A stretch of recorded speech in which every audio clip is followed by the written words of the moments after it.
È un momento importante in cui fermiamo il traffico all'interno delle mura, chiaramente tenendo conto di tutte le possibili variazioni di questo, e sarà un momento che per godersi la città in maniera diversa. Dentro le mura vietata quindi la circolazione dalle 9 alle 18, mentre appositi cartelli indicheranno ai cittadini dove parcheggiare l'auto. Deroghe saranno concesse ai residenti, ai veicoli elettrici e a gas, così come a quelli che effettueranno un servizio pubblico. Prosegue sempre la misura antismog che dal 1 ottobre fino al 30 aprile 2026 vieta la circolazione in città dal lunedì al venerdì dalle 8.30 alle 18.30 ai veicoli a benzina Euro 0 ed Euro 1 e diesel da Euro 0 ad Euro 4.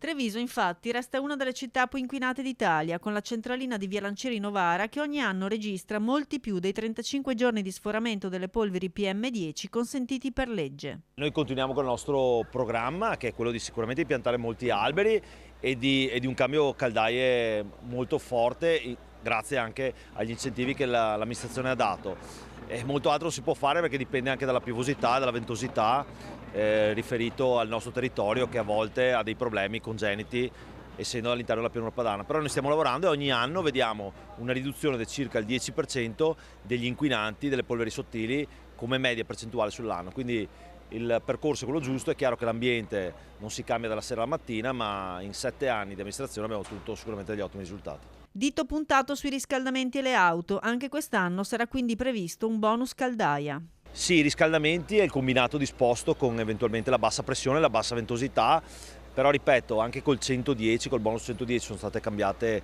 tantissime caldaie e quindi stiamo lavorando in maniera positiva. Stiamo valutando quanto è l'investimento per evitare di mettere troppe risorse, considerando che chiaramente anno dopo anno ne sono già state sostituite, e quindi vedremo verso novembre quanto è il budget previsto e come sempre lo liquideremo il prossimo anno. Ma soprattutto Manera chiede ai cittadini di spostarsi in bici. Teniamo conto che, visto le dimensioni della nostra città, dove possibile dovremmo spostarci in bicicletta, perché abbiamo una media che i trevigiani usano l'auto per 1,9 km al giorno, considerando chiaramente anche le seconde auto, le auto ferme.